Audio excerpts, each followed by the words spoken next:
5 राज्यों में होने वाले विधानसभा चुनाव को लेकर दिल्ली में कांग्रेस पार्टी की बड़ी बैठक हुई। इस बैठक में सोनिया गांधी का बयान खासा चर्चा में है, जहां उन्होंने आरएसएस पर बेहद तीखा हमला बोला।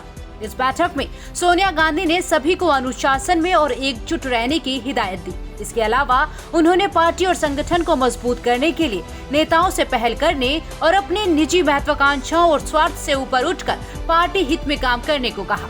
इसके अलावा उन्होंने भारतीय जनता पार्टी और आरएसएस के खिलाफ मजबूती से खड़ा होने और लड़ने पर भी बल दिया। उन्होंने इस बैठक में कहा कि इन चुनावों को जीतने के लिए हमें सत्ताधारी पार्टी के झूठ को सभी के सामने आगे बढ़कर लाना जरूरी होगा। सोनिया गांधी ने संगठन को जमीनी स्तर पर मजबूत बनाने की मुहिम को तेज करने के साथ ही उन नेताओं की तरफ भी इशारा किया जो जमीन से कट गए हैं या आम लोगों से दूर हो गए हैं। उनका कहना था कि पार्टी कार्यकर्ताओं को चुनाव में जीत का नया मंत्र दिया जाए।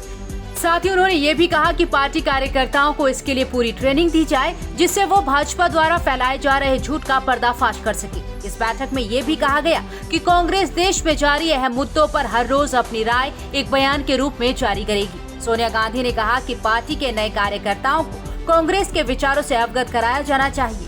उन्होंने ये भी कहा कि मौजूदा केंद्र सरकार ने देश के संस्थानों को बर्बाद कर दिया है। इसके लिए पीएम नरेंद्र मोदी की जवाबदेही होनी चाहिए।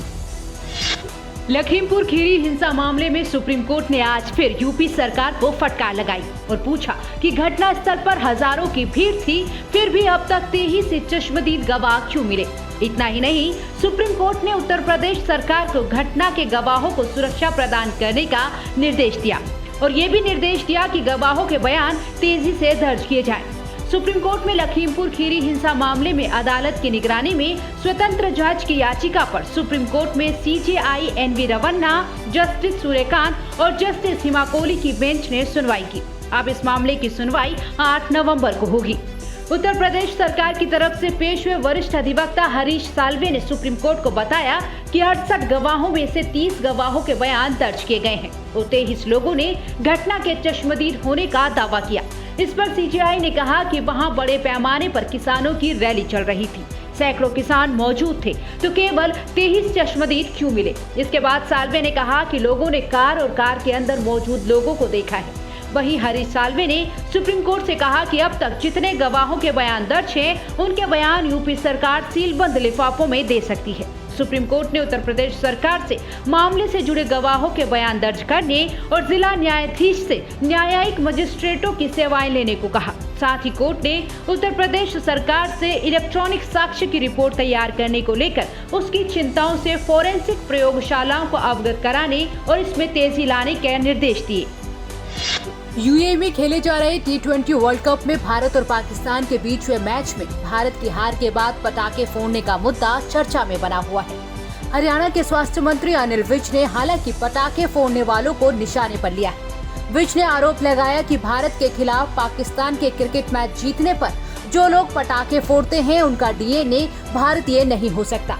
विज ने यह भी दावा किया कि अपने ही देश में छुपे गद्दारों से सावधान रहने की जरूरत है।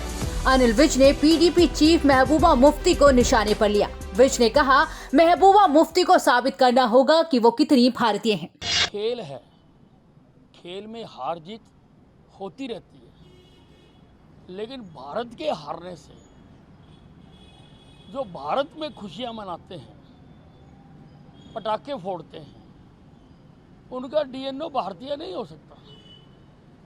संभल के रहना अपने घर में छुपे हुए गद्दारों से। महबूबा मुफ्ती ने कहा है कि कुछ कश्मीरियों से द्वारा पाकिस्तान की जीत पर पटाखे बजाना, इससे किस बात का विरोध है? महबूबा मुफ्ती का तो अपना डीएनए डिफेक्टिव है, उसको सिद्ध करना है कि वो भारत में रहकर कितनी भारतीय है। राहुल गांधी ने कहा कि मोहम्मद शमी के साथ है, मोहम्मद शमी को ट्रोल किया जाता है। हम अपने हर भारतीय खिलाड़ी के साथ हैं।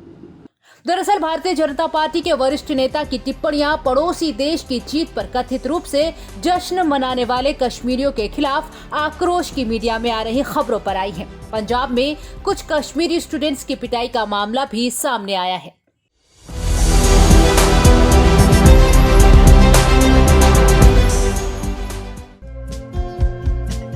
हमारे चैनल चैनल को लाइक, शेयर और सब्सक्राइब जरूर करें और नई अपडेट्स के लिए बेल आइकन दबाना ना भूलें।